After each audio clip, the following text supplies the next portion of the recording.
Bismillahirrahmanirrahim. Assalamualaikum warahmatullahi wabarakatuh. Perkenalkan, nama saya Imam Rifai, NPM 2317051093, kelas D. Saya akan menjelaskan materi RPL pertemuan kelima. Itu pertemuan terakhir sebelum UTS. Karena waktu itu saya belum masuk, dan di pertemuan kelima ini akan membahas tentang use case dan activity case. Use case dan activity case ini berfokus pada diagram, jadi bentuknya nanti diagram. Sebelum kita lebih jauh lagi, kita harus tahu dulu apa itu use case diagram. Nah, jadi use case diagram, kenapa sih kok diagram? Ya nanti bentuknya ini use case adalah diagram gitu. Use case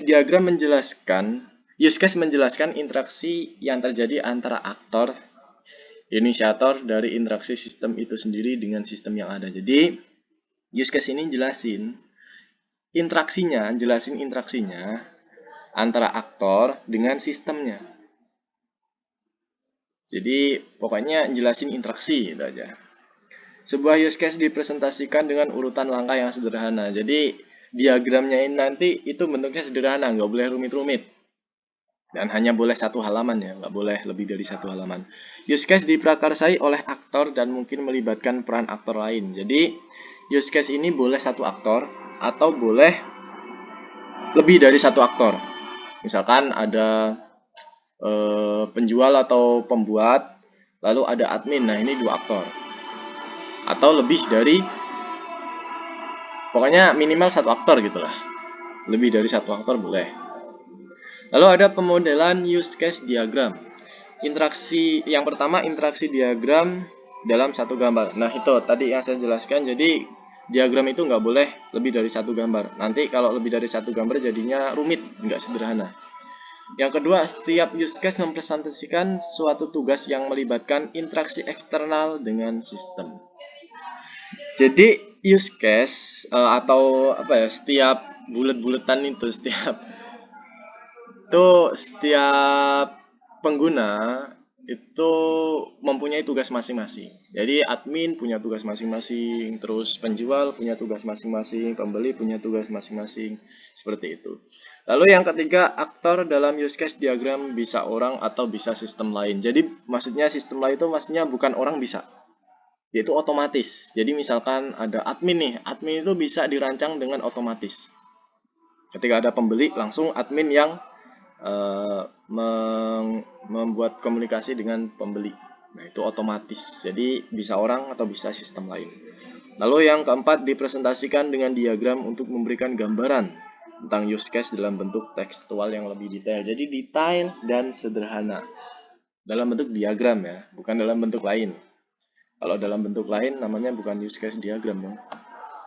Lalu ada komponen use case. Komponen use case itu ada 6. Nah, ini yang pertama pasti ada aktor.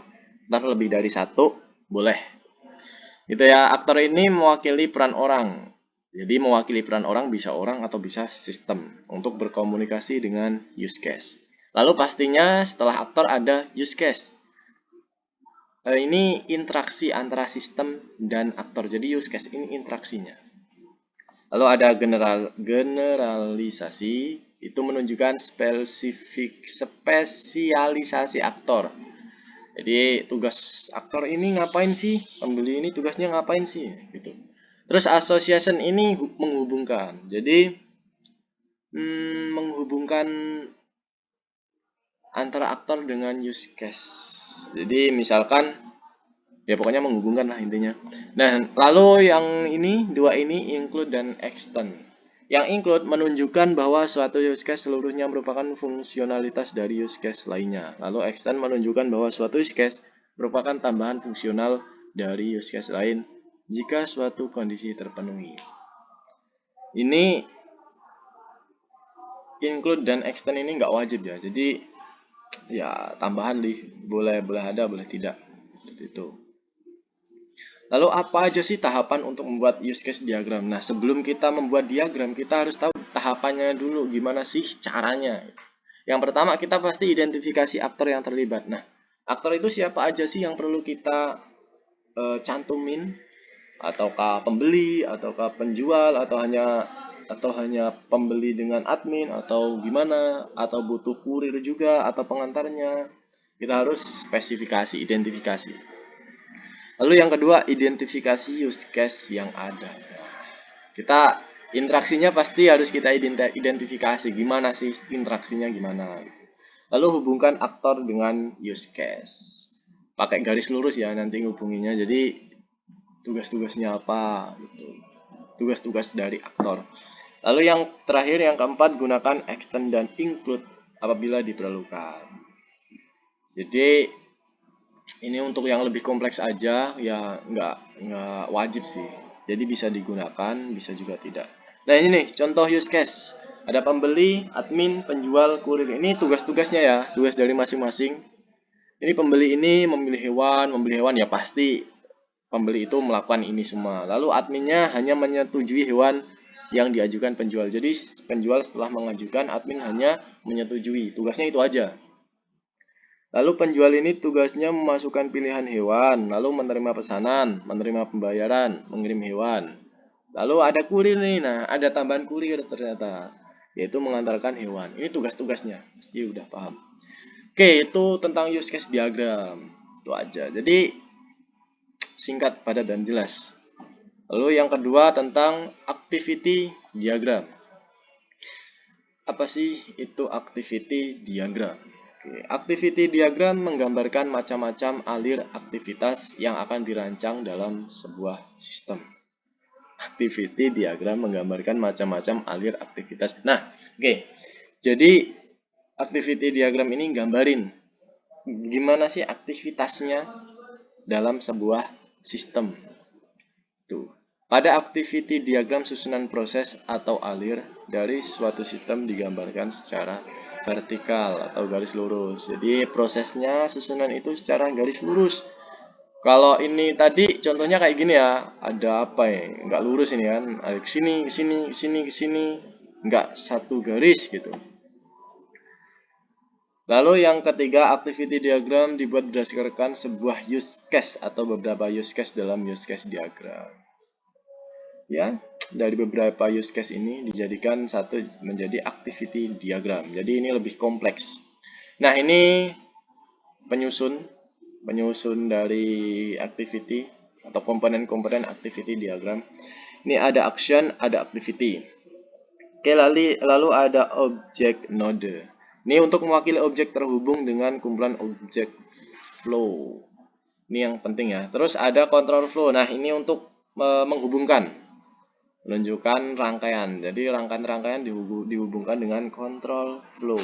Lalu ada object flow. Nah, ini ada initial node. Ini awalnya. Jadi awalnya pakai lingkaran ini, lingkaran bulat kayak gini. Lalu ada finally activity node, ini akhirnya. Jadi awalnya ini initial node, nanti diakhiri dengan ini finalnya. Seperti itu. Oke.